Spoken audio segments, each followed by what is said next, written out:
اعوذ باللہ من الشیطان اللعین الرجیم بسم اللہ الرحمن الرحیم الحمد للہ رب العالمین الصلاۃ والسلام علی اشرف الانبیاء والمرسلین وسید العربی والعجم وجد الحسن والحسین بالقاسم محمد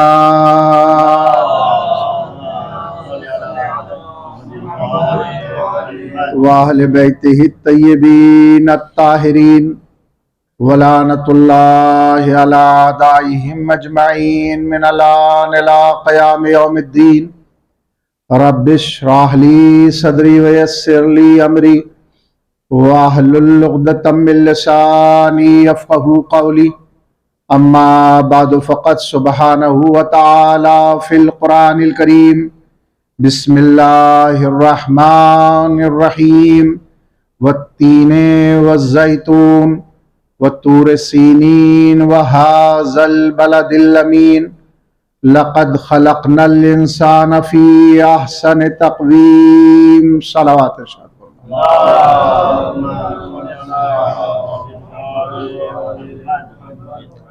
عزیزان محترم اور کلمہ گویان سرور کائنات، محبان عصمت و طہارت، ماہ مبارک رجب کے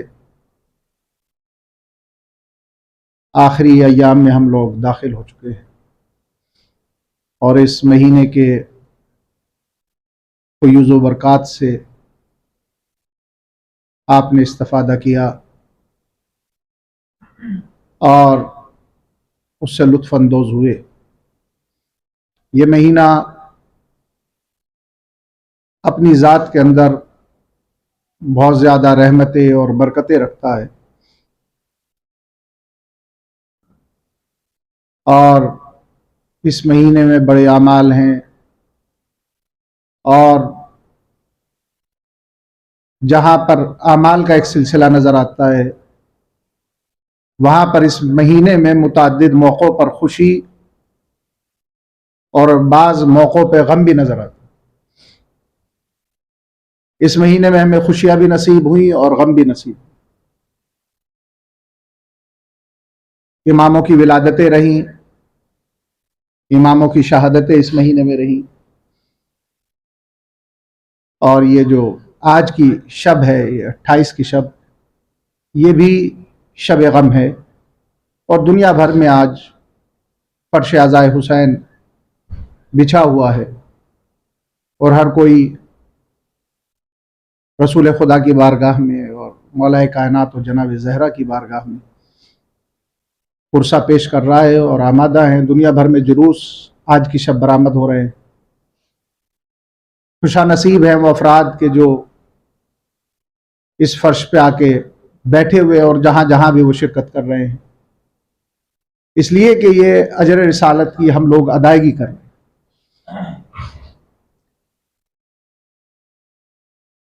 اور ان مجلسوں سے، ان محفلوں سے اہل بیت کو کوئی فائدہ نہیں، اہل بیت کو کوئی فائدہ، جیسے عبادت کرنے سے خدا کو کوئی فائدہ نہیں۔ آپ نماز پڑھ رہے ہیں، آپ روزہ رکھ رہے ہیں، آپ حج کر رہے ہیں، خدا تو تب بھی خدا رہے گا اگر آپ نہیں کریں گے۔ اس کی خدائی پہ کوئی فرق پڑنے والا نہیں۔ وہ ایسا نہیں ہے کہ آپ عبادت کریں گے تو وہ خدا کہلائے گا، اور آپ عبادت نہیں کریں گے تو وہ خدا نہیں کہلائے گا۔ ایسے ہی اگر ہم اہل بیت کی خوشی میں خوش ہوتے ہیں یا ان کے غم میں مغموم ہوتے ہیں تو اہل بیت کی فضیلت میں کوئی اضافہ اور کمی ہونے والی نہیں ہے۔ یہ تو ہماری فضل اور ہمارے کمال میں اضافہ ہوتا چلا جائے۔ ان محافل اور ان مجالس سے اہل بیت کو فائدہ نہیں ہے، ہمیں فائدہ ہے۔ جیسے عبادت الہی سے خدا کو فائدہ نہیں، ہمیں فائدہ ہے۔ صلوات پڑھیں محمد و آل محمد پر۔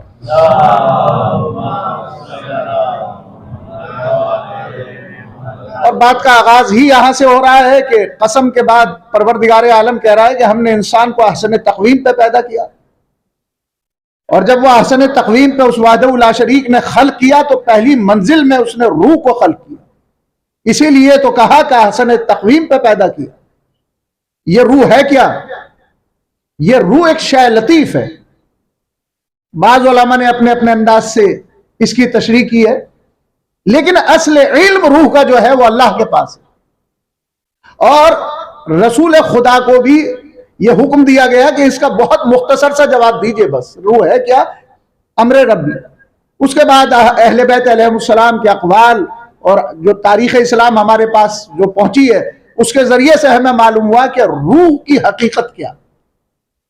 لیکن اللہ نے سب سے پہلے جو خلق کی، جس شے کو خلق کیا وہ کیا ہے؟ روح ہے۔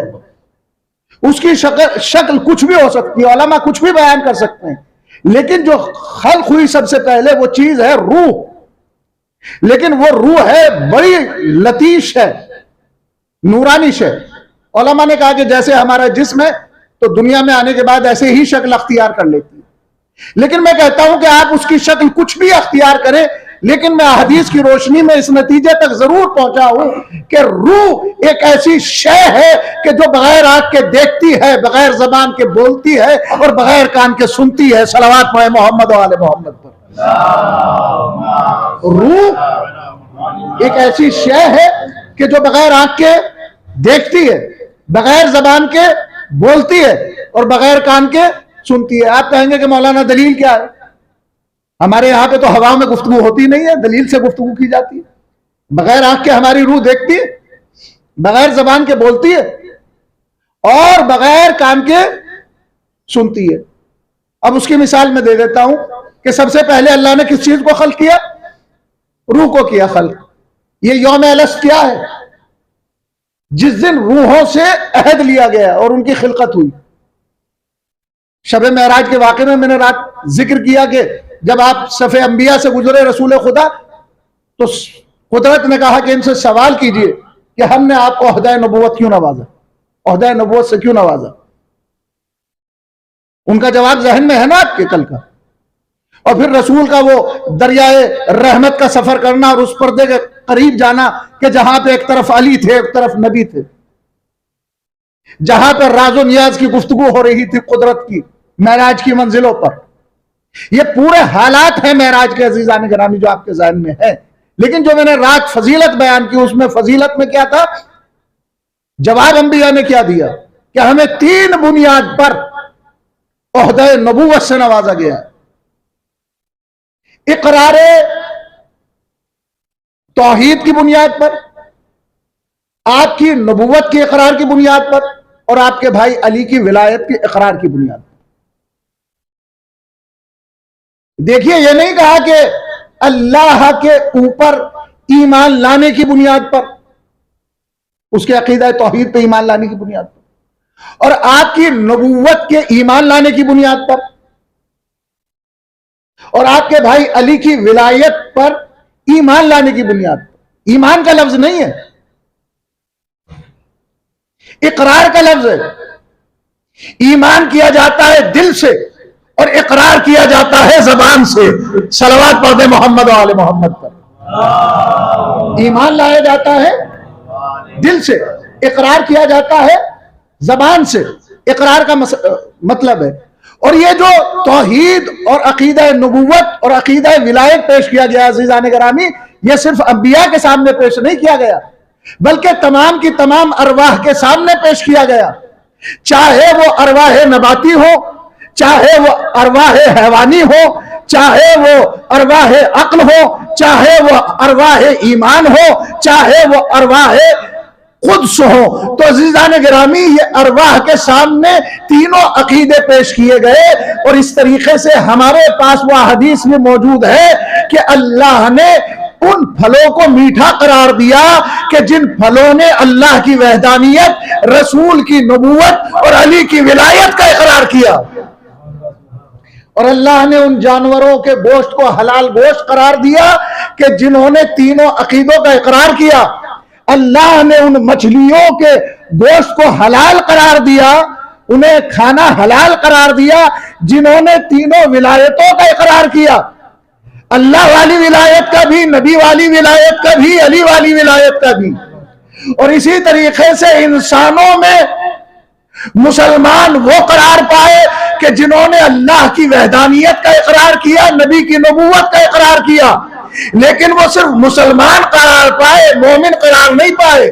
مومن وہ قرار پائے کہ عالم ارواح میں جنہوں نے اللہ کی وحدانیت اور نبی کی نبوت کے ساتھ ساتھ علی کی ولایت کا بھی اقرار کیا، علی کی ولایت کا بھی اقرار کیا۔ تو عزیزان گرامی، اب یہ جو حضرت علی کی ولایت کا اقرار کر رہے ہیں تو ان کے سامنے سب سے پہلے توحید کا عقیدہ، نبوت کا عقیدہ اور ولایت کا عقیدہ تو پیش کیا گیا ہوگا نا۔ تو جب پیش کیا گیا تو انہوں نے سنا بھی ہوگا، بھئی انہوں نے اس منظر کو دیکھا بھی، تو ابھی تو جسم بنا نہیں، تو بغیر آنکھ کے دیکھا۔ جب عقیدہ پیش کیا گیا ابھی کان بنے نہیں، بغیر کان کے سنا، اور جب اقرار کیا تو ابھی جسم بنا نہیں، بغیر زبان کے اقرار کیا۔ توجہ رکھیے گا عزیزان گرامی، جب ہماری روح بغیر آنکھ کے دیکھ سکتی ہے، بغیر کان کے سن سکتی ہے، بغیر زبان کے بول سکتی ہے، تو جس نے ارواح کو خلق کیا اگر وہ بغیر آنکھ کے دیکھے، بغیر کان کے سنے، بغیر زبان کے بولے تو ہمارا خدا کیوں نہیں ہو سکتا ہے؟ صلوات پڑھ دیں محمد و آل محمد پر، کیوں نہیں ہو سکتا ہے وہ؟ مل جل کر ایک مرتبہ اور صلوات ارشاد فرما دیں محمد و آل محمد۔ یا مولا سلامت رکھے عزیزان گرامی۔ دیکھیے یہ روح کا اثر ہے، یہ روح کا اثر ہے۔ ابھی تو ان پہ نماز واجب ہی نہیں ہوئی ہے، لیکن جب ابھی سے روح اتنی پاکیزہ ہوگی تو انشاءاللہ جب یہ سن بلوغ پہ پہنچیں گے تو پھر انشاءاللہ مکمل عبادت کرتے ہوئے بچے نظر آئیں گے۔ صلوات پڑھیں محمد و آل محمد پر۔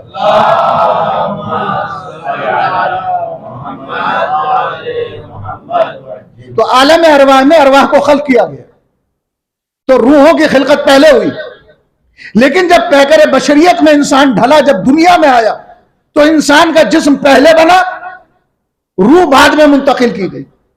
اور یہ یاد رکھیے گا جیسے جیسے عالم بدلتا جائے گا، جیسے جیسے زمانہ بدلتا جائے گا، توجہ ہے نا، عالم کیسے، مثلا میں نے بتایا نا 3 عالم ہیں، جیسے جیسے عالم بدلے گا ایسے ایسے ہمارے جسم کی حالت بھی بدلے گی۔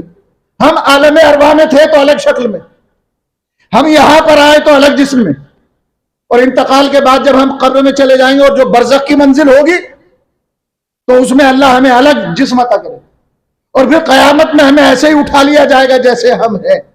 اور پھر اس کے بعد جب ہم جنت کا سفر کریں گے اور دشمن علی جہنم کا سفر کریں گے تو پھر شکل پھر بدلی جائے گی، یعنی روح کی شکل نہیں بدلے گی، جسم کی صورت بدلتی چلی جائے گی۔ روح کو بقا ہے، جسم کو فنا ہے، ایک صورت کے بعد دوسری صورت، دوسری صورت کے بعد تیسری صورت، تیسری صورت کے بعد چوتھی صورت، ہمارے جسم کی صورتیں بدلتی جائیں گی، لیکن روح کی عزیزان گرامی ایک ہی کیفیت رہے گی، روح اپنی جگہ پہ رہے گی، حالتیں 6 رہیں گی۔ وہ انسان کے اپنے اوپر ہے کہ وہ کس حالت میں اپنی روح کو رکھنا چاہتا ہے، آیا اپنی روح کو وہ جگانا چاہتا ہے یا اپنی روح کو سوتے رہنا چاہتا ہے، آخر وہ اپنی روح کو مردہ کرنا چاہتا ہے یا وہ اپنی روح کو زندہ رکھنا چاہتا ہے، آخر وہ اپنی روح کو بیمار رکھنا چاہتا ہے یا اپنی روح کو وہ صحت مند رکھنا چاہتا ہے۔ اللہ نے یہ چیز اس کے ہاتھ میں دے دی ہے، اور عزیزان گرامی جب اللہ نے وہ چیز اس کے ہاتھ میں دی تو قدرت نے کہا کہ دیکھو میں تم سے کثرت عمل نہیں چاہتا ہوں، حسن عمل چاہتا ہوں۔ میں تم سے یہ نہیں چاہتا کہ تم اتنی زیادہ عبادتیں کرو جو تم برداشت ہی نہ کر سکو، بس مختصر سی عبادت کرو لیکن خلوص نیت کے ساتھ عبادت کرو۔ آؤ تو میری بارگاہ میں پھر دیکھو میں تمہاری روح کو کتنے کمال پہ پہنچا دیتا ہوں، پھر کتنے کمال پہ پہنچاتا ہوں۔ اللہ اکبر، یا رسول اللہ، یا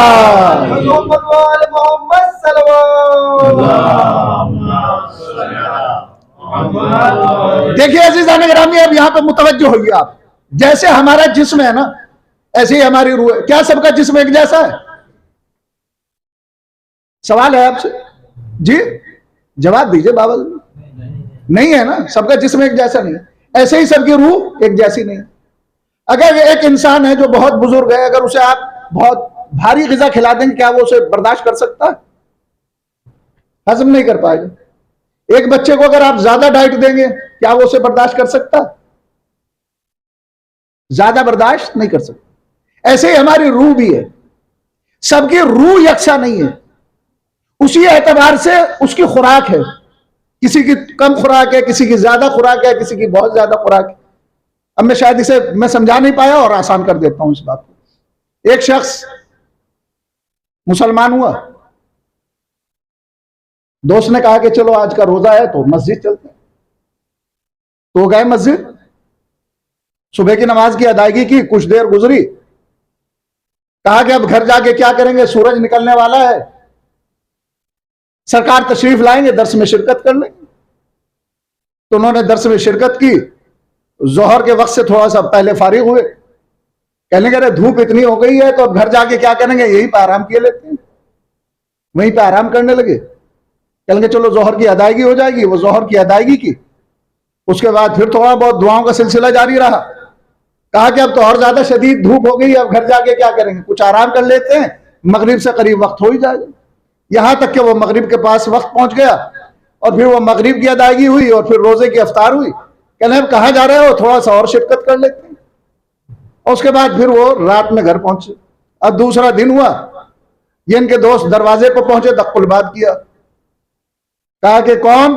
کہا کہ میں آپ کا حبیب ہوں، دوست ہوں. کہا کہ دوست ہیں آپ؟ کہا کہ چلو مسجد نہیں جا رہے ہیں. کہنے لگے بھائی آپ کے اسلام کو ہمارا سلام ہوں. وائے مولا کی خدمت میں کہا کہ مولا ایسا ایسا قضیہ ہے. تو میرے مولا نے فرمایا کہ جس پہ 1 درجے کی تکلیف عائد ہو سکتی ہے اس پہ 2 درجے کی تکلیف عائد نہ کرو، اور جس پہ 2 درجے کی تکلیف عائد ہو سکتی ہے اس پہ 3 درجے کی تکلیف عائد نہ کرو، اور جس پہ 3 درجے کی تکلیف عائد ہو سکتی ہے اس پہ 4 درجے کی تکلیف عائد نہ کرو. یعنی جو جتنا برداشت کر سکتا ہے اس کے لیے بس اتنی ہی خوراک ہے. اگر ایک انسان صرف نماز میں آ کے شرکت کر کے جا سکتا ہے تو بس اس کی یہ وہی خوراک ہے، اسے اتنا ہی خوراک پہ اکتفا کرنے دیجیے عزیزان گرامی. اس لیے کہ جیسے ہر انسان کے جسم کی خوراک الگ الگ ہوتی ہے، ایسے ہی ہر انسان کے روح کی بھی خوراک الگ الگ ہوتی ہے. ایک انسان وہ ہے جو بہت زیادہ عبادت اور ریاضت کر سکتا ہے، لیکن ہر انسان ایسا نہیں کہ جو صبح سے شام تک روزہ رکھ سکے اور زیادہ سے زیادہ دعائیں پڑھ سکے. بس جس پہ جتنی تکلیف عائد ہو سکتی ہے اسے اتنی ہی تکلیف کی ادائیگی کرنی چاہیے. صلوات پڑھے محمد و آل محمد. ہر ایک انسان کی ایک خوراک معین ہے، ایسی ہمارے روح کی بھی ایک خوراک معین ہے. اور دیکھیے عزیزان گرامی، یہ درس تو وہ ہے کہ آپ منبر پہ آئے تو یہاں سے تو امر بالمعروف و نہی عن المنکر شروع ہی ہو جاتا ہے. امر بالمعروف و نہی عن المنکر کے بغیر تو کچھ بھی نہیں ہے، اور یہ دولت صرف اور صرف علی کے چاہنے والوں کے پاس. امر بالمعروف و نہی عن المنکر ہے کیا؟ اچھائیوں کی دعوت دینا، برائیوں سے روکنا. جیسے رات میں نے کہا کہ آپ 12 رکعت نماز پڑھیں، روزہ رکھیں، کیا ہے؟ امر بالمعروف. آپ مرکز میں آئیں، جماعت میں آئیں، مجلس میں شرکت کریں، مدرسے میں شرکت کریں، یہ کیا ہوتا ہے؟ یہ امر بالمعروف ہے. امر بالمعروف سے بھی انسان کی روح میں تازگی پیدا. نہی عن المنکر، برائیوں سے روکنا. آپ جھوٹ نہ بولیں، غیبت نہ کریں، جو گناہ کبیرہ اور صغیرہ ہیں ان سے بچ کے رہیں. یہ کیا ہے؟ نہی عن المنکر، گناہوں سے روکنا. اب بہت سے لوگ ہوتے ہیں کہ جو کہتے ہیں کہ ارے جس بھی بعض بزرگوں کا ہم نے دیکھا ہے وہ تو ٹوکتے رہتے ہیں، وہ تو روکتے رہتے ہیں. ارے ان سے ہمارا کیا مطلب ہے؟ فلاں صاحب نے ہمیں ٹوک دیا اور فلاں صاحب نے ہمیں روک دیا. انہیں ہمیں روکنا اور ٹوکنا نہیں چاہیے تھا.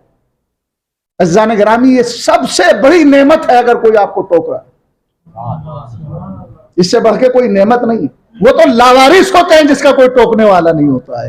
صلوات پڑھے محمد و آل محمد پر.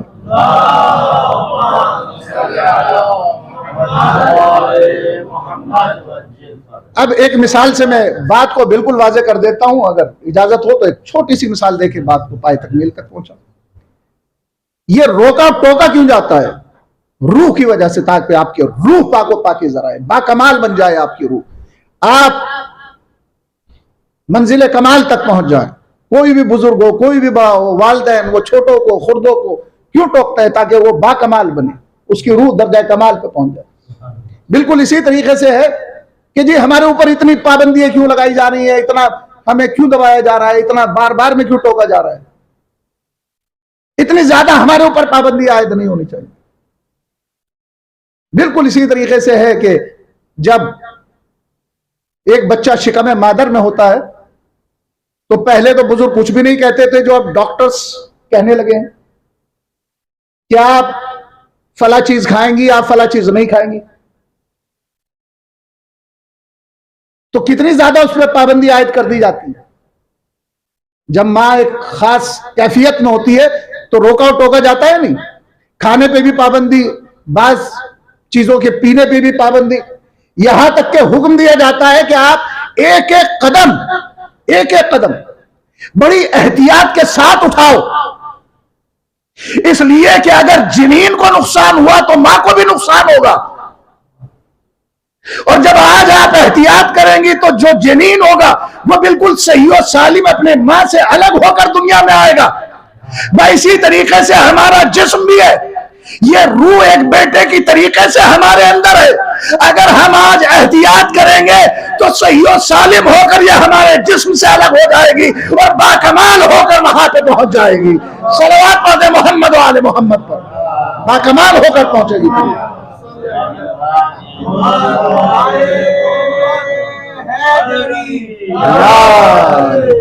اس لیے عزیزان گرامی روکنا اور ٹوکنا بہت زیادہ ضروری ہے. اسی کا نام ہے بالمعروف ونہی عن المنکر ہے عزیزان گرامی. اور یہ یاد رکھیے گا اس کا تعلق روکنے اور ٹوکنے سے بھی ہے, اور غذا سے بھی ہے, حلال اور حرام سے بھی ہے. غذا کا اثر بھی ہماری روح کے اوپر بہت زیادہ گہرا پہنچتا ہے. جیسی ہم غذا کھائیں گے, جیسے ماحول میں رہیں گے, جیسی سوچ ہوگی, جیسے نیت ہوگی, اس اعتبار سے ہماری روح پروان چڑھتی ہے اور بنتی ہے. یہی تو وجہ ہے کہ جب فرزند رسول کربلا کے میدان میں تھے تو آپ نے فرمایا تھا کہ تمہیں معلوم ہے کہ تمہارے اوپر میری باتیں کیوں اثر انداز نہیں ہو رہی, کیونکہ تمہارے پیٹ مال حرام سے پر ہو چکے ہیں. یعنی فرزند رسول کی باتوں کا اثر ان روحوں پہ نہیں ہو رہا تھا, کیونکہ وہ روحیں مردہ ہو چکی تھی, وہ روحیں زندہ نہیں رہی تھی. اور جن کی روح زندہ تھی لیکن سوئی ہوئی تھی, تو پھر وہ رات کو لشکر یزید کی طرف سے چلی اور صبح ہوتے ہوتے حر کی صورت میں, حر کے لال کی صورت میں, حر کے دوست کی صورت میں, حر کے بھائی کی صورت میں امام حسین کی خدمت میں آ گئی. روحوں کو زندہ رکھنا بہت ضروری ہے, روحوں کو جگا کے رکھنا بہت زیادہ ضروری ہے. اس لیے کہ عزیزان گرامی, جیسا کہ میں نے مجلس کے آغاز میں وہ جملہ عرض کیا تھا پہلی مجلس میں, السلام علیکم یا ابا عبداللہ وعلی الارواح التی حلت بفنائک, سلام ہو سرکار ابا عبداللہ الحسین آپ پر اور ان ارواح پر جو آپ پہ نازل کی گئی. اللہ اکبر, اللہ اکبر. کچھ روحیں تھی کہ جو سرکار ابا عبداللہ الحسین پر نازل ہو رہی تھی. اور عزیزان گرامی میں عرض کر رہا ہوں کچھ روحیں تو وہ تھی کہ جو ابا عبداللہ الحسین پر نازل ہو رہی تھی. ملائکہ کے لشکر نازل ہو رہے تھے, الگ الگ لشکر. آپ تاریخوں میں دیکھیں کتنے لشکر امام حسین کی بارگاہ میں آئے, اجنہ کے لشکر امام حسین کی بارگاہ میں آئے, اور انبیاء کی روحیں بھی نازل ہوئی جو کربلا کے میدان میں موجود تھی. جہاں پر یہ تمام ارواح تھی, امام حسین نے کہا کہ مجھے تمہاری نصرت کی ضرورت نہیں. اللہ اکبر. ایک خاص پیغام ہے, مولا جب ان کی تلواروں کی ضرورت آپ کو نہیں تھی تو پھر یہ حل من ناصرین کی ینصرنا کی صدا کیوں بلند کی آپ نے؟ آپ نے مدد کے لیے پکارا کیوں؟ کہا کہ مجھے اپنے لیے ضرورت نہیں ہے, اپنے مقصد کے لیے تمہاری ضرورت ہے. صبح قیامت تک کے لیے اب ہماری ذمہ داری ہے کہ ہم مقصد حسین کو زندہ رکھنے کے لیے ہم وقت اور ہر وقت مصروف رہیں. عزیزان گرامی, اللہ اکبر, اللہ اکبر. اور ایک خاص روایت کی طرف میں متوجہ کر رہا ہوں آپ کو, ہماری روحیں بھی وہاں پہ موجود تھی. صادق آل محمد نے فرمایا کہ جب میرے جد نے کربلا کے میدان میں صدائے استغاثہ کو بلند کیا تو جن روحوں نے لبیک یا حسین کہا وہ اس وقت تک اس دنیا سے رخصت نہیں ہوں گے جب تک کہ زیارت کربلا سے مشرف نہ ہو جائیں. جو زیارت کربلا سے مشرف ہو چکے ہیں انہیں اس بات کا یقین ہونا چاہیے کہ اگر ہم کربلا کے میدان میں جسمانی طور سے ہوتے تو مولا ہم اپنی جان کو آپ پہ قربان کر دیتے. عزیزان گرامی, یہ روحوں کا پاک ہونا بہت ضروری ہے, روحوں کا اچھا ہونا بہت ضروری ہے. جب اسی تاریخ کو امام حسین علیہ السلام نے مدینے سے سفر کیا ہے نا, لیکن ایک رات پہلے بلایا گیا ہے کسے؟ امام حسین کو دربار میں، اور بلانے کے بعد کہا گیا ہے یزید کا خط آیا ہے، یا تو آپ بیعت کریں یا پھر ہم اس کے حکم کی تعمیل کرنے کے لیے آمادہ ہیں۔ فرزند رسول نے کتنا حکمت بھرا جملہ کہا ہے، اگر رات کی تاریکی میں بیعت بھی کر لوں تو اس کا فائدہ کیا ہے؟ صبح نمودار ہونے دو، پھر فرزند رسول سوچے گا اور پھر اس کا بعد جواب دے گا۔ عزیزان گرامی یہ دیکھیے کہ روح کتنی مردہ ہو چکی تھی کہ فرزند رسول سے یزید جیسے کی بیعت طلب کر رہی تھی۔ اللہ اکبر، اللہ اکبر۔ ہاں عزیزان گرامی، یہ فرزند رسول تھے کہ جب چلنے لگے ہیں تو ولید کے پاس جو مروان دشمن اہل بیت بیٹھا ہوا تھا وہ کہہ رہا تھا کہ اگر حسین اس وقت چلے گئے تو پھر تو یزید کی بیعت نہیں لے سکتا ہے، یا حسین سے بیعت لے یا حسین کو قتل کر دے۔ ایک مرتبہ فرزند رسول مڑے اور مڑنے کے بعد کہا اے ملعون، تو فرزند رسول سے بیعت کا مطالبہ کرنا چاہ رہا ہے؟ تجھے نہیں معلوم کہ حسین معدن رسالت ہے، حسین خزانہ نبوت ہے۔ عزیزان گرامی، اور فرزند رسول نے ایک جملہ کہا ہے، کیا تجھے معلوم نہیں ہے؟ تو یہ سوچتا ہے کہ حسین بیعت کر لے گا؟ ارے حسین جیسا کیا یزید جیسے کی بیعت کر سکتا ہے؟ حسین کی آواز کا بلند ہونا تھا۔ فاول ما سیفہ عباس علی اکبر، سب سے پہلے جو تلواریں نکل کے آئی وہ عباس و علی اکبر کی تلواریں تھی۔ حسین نے عباس کے جلال کو دیکھا، اشارہ کیا بھیا عباس ابھی کربلا نہیں آئی، میں کہوں گا آقا۔ ارے ابھی آپ کی آواز بلند ہوئی، عباس و علی اکبر مدد کے لیے آ گئے، لیکن ہائے جب شمر کا خنجر چل رہا ہوگا نہ عباس ہوں گے نہ علی اکبر۔ اللہ اللہ، عزیزان گرامی، ہاشمی تلواروں کے صاحب حسین ابن علی بیت الشرف میں داخل ہوئے۔ تاریخ نے عجیب منظر پیش کیا، جیسے ہی حسین بیت الشرف میں داخل ہوئے تو کیا دیکھا؟ علی کی لاڈلی زینب، ارے سینے خانہ میں ادھر سے ادھر ادھر سے ادھر، ارے زینب بڑی پریشان نظر آئی، بھائی کو حسرت بڑی نگاہوں سے دیکھا، آگے بڑھی اپنے بھائی کو سینے سے لگایا۔ اللہ اللہ، آقا حسین نے کہا بہن زینب بس سامان سفر آمادہ کرو، بس سامان سفر آمادہ کیا گیا اور ادھر سامان تیار ہوا۔ حسین رات کی تاریکی میں نکلے، سب سے پہلے اپنے نانا کے مزار پہ آئے، آگے اپنے آپ کو گرا دیا، اے نانا الوداع، اے نانا خدا حافظ، اے نانا آپ کی قبر کا مجاور حسین جا رہا ہے، یہ امت مدینے میں نہیں رہنے دیتی۔ اللہ اکبر۔ عزیزان گرامی، آپ جب اذان کے بعد دعا پڑھتے ہیں نا، اس کا آخری جملہ یہی تو ہے نا، اے پروردگار ہمیں رسول کا قرب نصیب کرنا۔ پوری دنیا رسول کا پہلو تلاش کرنے کی دعا کرتی ہے، لیکن آئے جو رسول کے دوش کا سوار ہو، ارے جس نے رسول کی زبان چوسی ہو، اس نے کس دل سے اپنے نانا کی قبر کو الوداع کہا ہوگا؟ ذاکر کا پڑھ دینا آسان ہے، آپ کا سن لینا آسان ہے، لیکن ذرا محسوس تو کرو، ارے حسین کی دل کی حالت کیا ہوئی ہوگی جب اپنے نانا کے مزار سے بلند ہوئے ہوگے۔ حسین اپنے نانا کے مزار سے اٹھے، خرامہ خرامہ چلتے ہوئے ماں کی قبر پہ آئے، اپنے آپ کو ماں کی قبر پہ آ کے گرا دیا۔ اے اماں، ارے جب آپ رخصت ہوئی تھی تو بندے کا من ٹوٹا، آپ کے تو ہاتھ نمودار ہوئے تھے، لیکن آئے آج حسین آپ کی قبر کو رخصت ہو، آپ کی قبر سے جدا ہو کے جا رہا ہے۔ اے اماں الوداع، ماں کی قبر کو خدا حافظ کہا، بھائی حسن کی قبر پہ آئے، اے میرے بھائی حسن، اب آپ کی قبر پہ آپ کا بھائی بھائی چراغ جلانے کے لیے نہ آ سکے گا۔ اور یہ کہہ کر حسین بیت الشرف میں آئے، صبح نمودار ہوئی، فہرست حسین نے بیان کرنا شروع کی، ایک ایک شخص کا نام آیا۔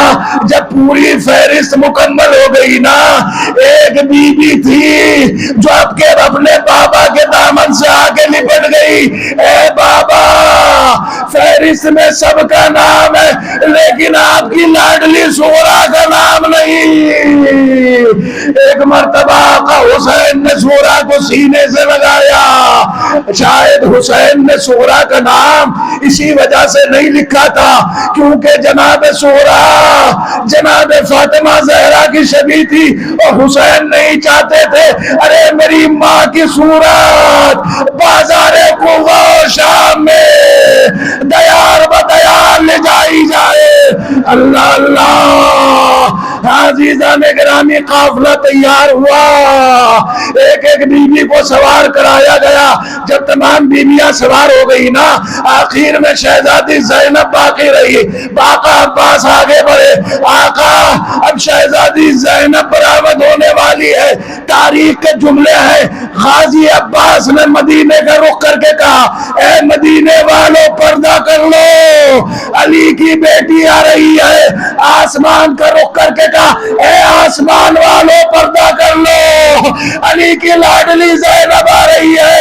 ارے زینب کتنے شان کے ساتھ نکلی، آگے آگے عباس، دائیں علی اکبر، بائیں قاسم، پیچھے پیچھے اولو محمد۔ عباس ناقے کے قریب آئے، ارے دو ہاتھوں کو زمین پہ ٹیک کے بیٹھ گئے، شہزادی کو اشارہ کیا ارے پشت عباس پر قدم رکھ کے ناقے پر سوار ہو۔ میں کہوں گا آقا ارے اتنا اہتمام، لیکن کل 11 محرم میں یہی شہزادی زینب ارے بے بہنو چادر بے کجاوا اونٹ، کوئی سوار کرانے والا نہ ہوگا، زینب سیدانیوں کو سوار کرا رہی ہوگی۔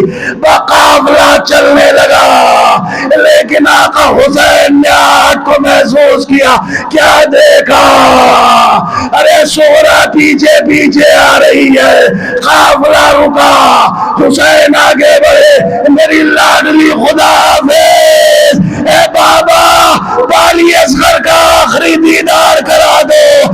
علی اصغر کو سورا کی آغوش میں دیا، ارے بھائی کو دیکھا، علی اصغر ارے تم بھی سورا کو چھوڑ کے جا رہے ہو۔ علی اصغر کسی کی آغوش میں نہیں آئے، حسین آگے بڑھے، علی اصغر کے کان میں کچھ کہا، ہو کے اپنے بابا کی آغوش میں آ گئے۔ میں کہوں گا سورا ارے آج سب کو رخصت کر لو، سب موجود ہے، لیکن جب یہ لٹا ہوا قافلہ آئے گا نہ اکبر ہوں گے نہ محمد، عباس دریا کے کنارے بازو کٹا کے سو گئے ہوں گے، ارے بابا کے گلے پہ خنجر چل چکا ہوگا، علی اصغر کے سینے پہ برسی کی انی لگ چکی ہوگی، قاسم کا لاچا پامال ہو چکا ہوگا۔ ولعنت اللہ بہت بہت